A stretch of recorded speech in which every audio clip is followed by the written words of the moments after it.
Je suis née et j'ai grandi dans une famille ordinaire. De l'école intermédiaire au collège, j'ai vécu dans ma ville natale. Après l'obtention de mon diplôme, j'ai décroché un emploi dans une entreprise de fabrication alimentaire. C'est là que j'ai rencontré Juliette, qui est devenue plus tard mon époux. Initialement, c'est Juliette qui m'a abordée. En tant que collègue senior sur mon lieu de travail, elle m'a beaucoup appris sur le travail et a commencé à m'inviter à déjeuner. Je me suis sentie attirée par sa fiabilité, et il n'a pas fallu longtemps avant que nous commencions à sortir ensemble. Pendant nos jours de congé, il m'emmenait dans divers endroits et il était toujours si gentil. Il aimait particulièrement la randonnée et m'invitait souvent à l'accompagner. Au début, je n'avais aucun intérêt pour cela, mais après y être allée quelques fois, j'ai commencé à aimer les montagnes moi aussi.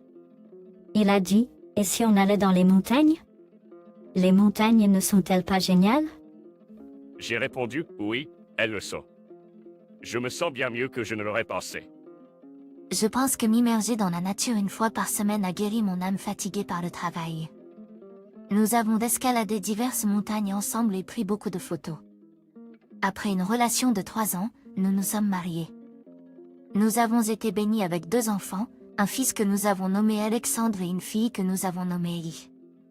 C'était exactement comme je l'espérais, d'être marié et d'avoir un fils et une fille à l'âge de 30 ans. Les enfants étaient adorables et élever des enfants était amusant. Nous passions nos vacances à faire de la randonnée en montagne en famille, ce qui était très gratifiant. C'était difficile de concilier les tâches ménagères, l'éducation des enfants et le travail, mais chaque jour était enrichissant. Les années ont passé, et à mesure que les enfants atteignaient le collège et devenaient plus indépendants, ma vie a commencé à prendre une mauvaise tournure. Juliette était toujours fatiguée par le travail, à peine parlant à la maison, et nous avions même des chambres séparées. Bien que j'aie parlé avec ma fille, elle était souvent occupée à faire quelque chose avec ses camarades de classe. Et mon fils, peut-être à cause de son adolescence ou d'une phase de rébellion, ne parlait pas beaucoup. Je rentrais du travail, préparais le dîner en famille, et après que tout le monde ait mangé, je rangeais et m'écroulais dans mon lit, épuisée. Les week-ends étaient consacrés à rattraper le retard sur le linge et le ménage, les enfants étant souvent sortis avec des amis, et Juliette ne faisait que dormir toute la journée. Au milieu de ce cycle, je me demande parfois, qu'est-ce que je vis exactement? Je n'ai jamais vraiment eu d'hobby particulier. Et j'ai toujours ressenti une anxiété vague à l'idée de simplement vivre, de voir la vie me filer entre les doigts. Avant même de m'en rendre compte, mon fils Alexandre était devenu adulte, avait trouvé un emploi et avait déménagé à New York. 2 ans plus tard, ma fille Ellie a également trouvé un emploi et m'a dit « Maman, je pars aussi pour New York ». Honnêtement, j'aurais préféré que Ellie travaille localement. Mais, en tant que parent, je n'avais pas le droit d'empêcher Ellie de poursuivre ses rêves à New York. L'idée de rester seule avec Juliette m'était insupportable. Puis un jour, j'ai reçu un message d'Anne, une amie proche de mes années d'étudiante. Elle m'a demandé, et si on se retrouvait pour prendre un café? J'ai donc décidé de rencontrer Anne, que je n'avais pas eu depuis longtemps. J'ai beaucoup changé, je suis presque devenue une autre personne. En fait, je me suis récemment séparée. Depuis, je crée des bijoux en tant qu'activité complémentaire. Mais quand j'ai ouvert une boutique en ligne, elle a mieux fonctionné que je ne l'aurais pensé. Je gagne pas mal d'argent, donc j'ai quitté mon travail et je travaille maintenant librement à mon compte. C'est génial. Anne, tu es tellement belle.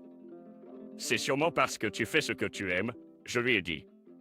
Oui, je sors avec quelqu'un récemment. Il a 10 ans de moins que moi et est également divorcé. Nous nous entendons bien car nous sommes tous les 2 divorcés. C'est tellement amusant d'être en couple. Sain. Être marié.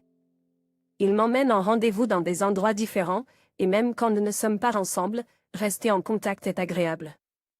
Elle a expliqué, les yeux pétillants en parlant. C'est génial, n'est-ce pas? J'ai demandé. C'est merveilleux. J'ai pris soin de mon mari et de mes enfants depuis si longtemps. Maintenant que les enfants ont un emploi et n'ont plus besoin de moi autant, je voulais profiter de la vie à nouveau, a-t-elle dit. Le divorce. J'en avais parlé plusieurs fois, mais j'ai toujours reculé à cause des enfants. Je n'étais pas avec mon mari parce que je l'aimais, c'était toujours pour les enfants. Mais les enfants ont grandi et ont quitté la maison. Alors peut-être qu'il n'y a plus de raison de rester avec mon mari. J'étais envieux de mon ami qui a commencé sa deuxième vie, brillant si fort. Je n'avais pas de travail que je voulais faire, mais je me demandais si c'était correct de laisser les choses telles quelles. Puis, après un certain temps, ma fille a déménagé à New York, et ma vie avec mon mari a recommencé. Nous ne parlions toujours pas beaucoup, car il mangeait le dîner. Que je cuisinais en silence en regardant la télévision, je regardais les enfants grandir et quitter la maison. C'était une vie tranquille, mais c'était confortable.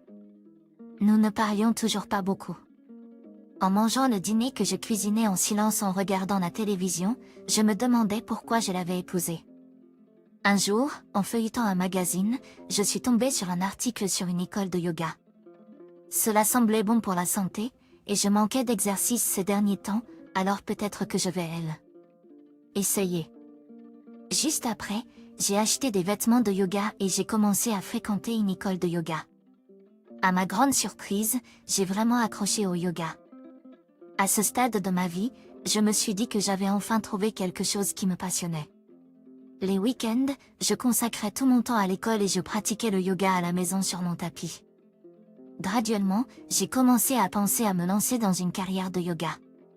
J'ai étudié pour obtenir ma certification d'instructeur, ce que j'ai réussi à obtenir. J'ai pris une décision audacieuse et j'ai décidé de changer d'emploi pour le studio où je me rendais. Ensuite, je l'ai dit à Juliette à propos de mon changement de carrière. Et Juliette a dit quelque chose qui m'a surpris. Hein, tu fais du yoga? Je n'arrivais pas à croire qu'en vivant ensemble tout ce temps, il ne s'était même pas rendu compte que j'étais dans le yoga. L'indifférence de Juliette à mon égard était choquante. Les nouveaux vêtements de yoga et le tapis étaient juste là à la maison, et je faisais même du yoga dans le salon parfois. Il n'a jamais écouté un mot de ce que je disais. C'est désespéré. C'est le moment où j'ai décidé de divorcer. Je me suis dit qu'il n'y avait pas d'avenir à vivre avec quelqu'un qui s'intéressait si peu à moi. Alors, je lui ai remis les papiers de divorce que j'avais déjà préparés. Nous devrions divorcer. Alexandre et Ellie sont indépendants maintenant, et nous avons fait notre part en tant que parents. Je veux vivre librement à partir de maintenant. Que? Mon mari avait l'air surpris. Mais la seconde suivante, il a dit calmement, « Ah, d'accord, je comprends. » Sa réponse était trop décontractée. « Eh bien, c'est à prévoir. » Il ne m'aime plus, pas du tout, maintenant. S'il vous plaît, veuillez le remplir d'ici le week-end. Je l'ai dit et je suis allée rapidement dans la chambre à coucher pour dormir. Le lendemain, j'ai contacté nos enfants concernant le divorce. Je pensais qu'ils avaient dû sentir la rupture dans notre relation et ne diraient rien. Mais contrairement à mes attentes, ils se sont opposés tous les deux. Maman, peux-tu vraiment vivre seul? Papa ne parle pas beaucoup, mais je pense qu'il est vraiment une bonne personne. Et Ellie a dit, « Tu ne peux pas faire ça. Papa ne peut pas vivre sans toi. » Il ne le dit peut-être pas, mais je pense qu'il t'aime vraiment. Mais ma décision était ferme, alors je n'étais pas disposée à écouter. Eh bien, de toute façon, j'ai déjà décidé, alors bye. Ensuite, 3 jours normaux se sont écoulés et c'était le jour avant que je ne soumette les papiers de divorce, vendredi. Je suis rentrée tôt du travail sans heures supplémentaires et j'ai envoyé un texto à Juliette en demandant ce que nous devrions faire pour le dîner, mais il n'y avait pas de réponse. Bien, pas de réponse signifie qu'il n'a pas besoin de dîner, non? Pensant que je devrais faire des cartons pendant que je peux, j'ai commencé à mettre mes affaires dans des boîtes en carton.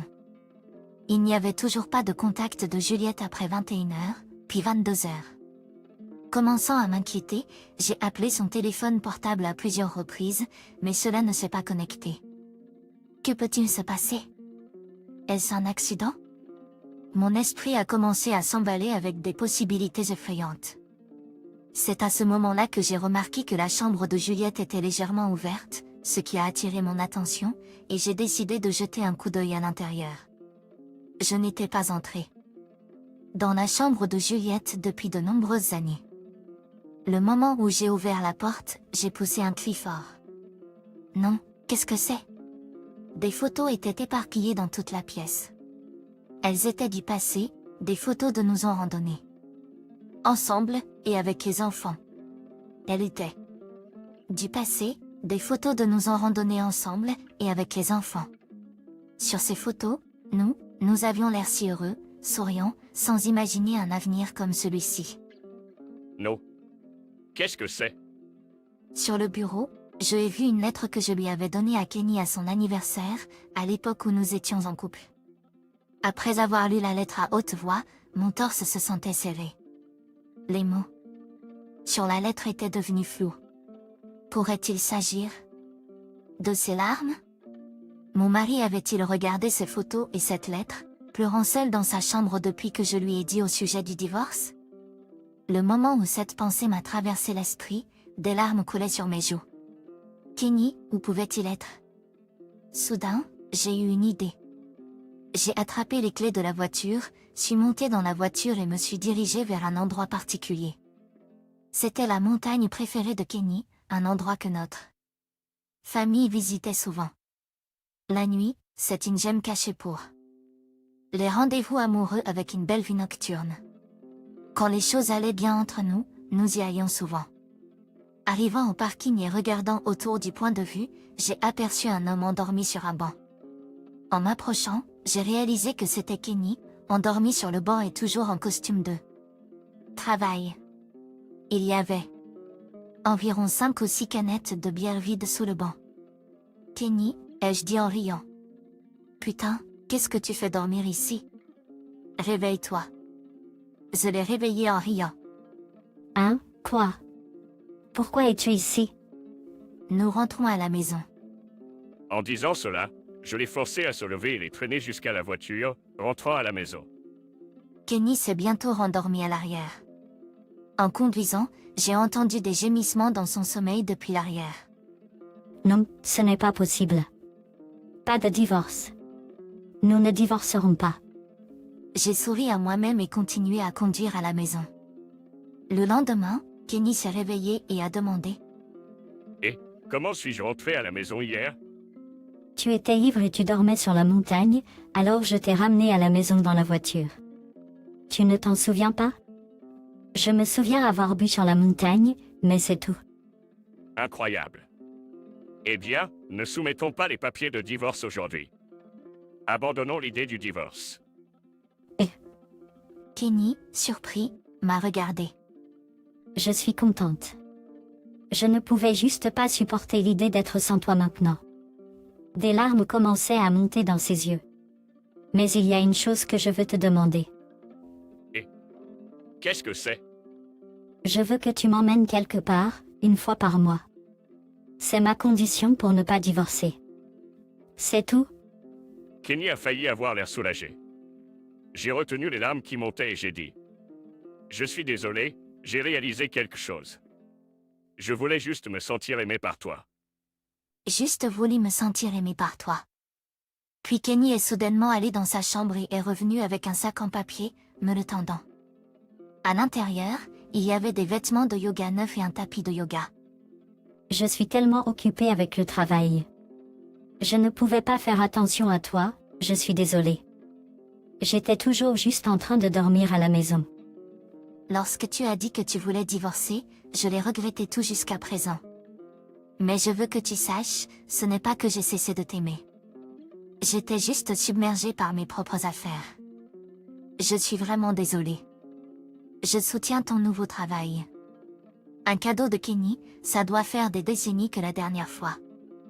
Peut-être que mes pensées de divorce venaient du sentiment d'être peu aimée par mon mari. Merci. À partir de ce moment-là, nos conversations ont progressivement augmenté et nous avons commencé à discuter de la façon de passer notre rendez-vous mensuel. Notre fille a dit fièrement, « Vois, je t'ai dit que papa t'aime certainement. » Il semble que nos enfants nous aient mieux compris que moi. D'accord, étends tes jambes et prends une grande inspiration. Ah, c'est ce mot très apaisant. Récemment, les jours où nous ne sortons pas, nous avons commencé à apprécier le yoga ensemble chaque semaine. Juliette dit qu'elle a été informée par les filles de son bureau que des leçons particulières avec un instructeur personnel sont enviables. Maintenant, nous passons nos journées heureuses et paisiblement ensemble. Je réfléchis à la façon dont je veux apprécier la vie avec Juliette à partir de maintenant. Je réfléchis à la façon dont je veux apprécier la vie avec Juliette à partir de maintenant.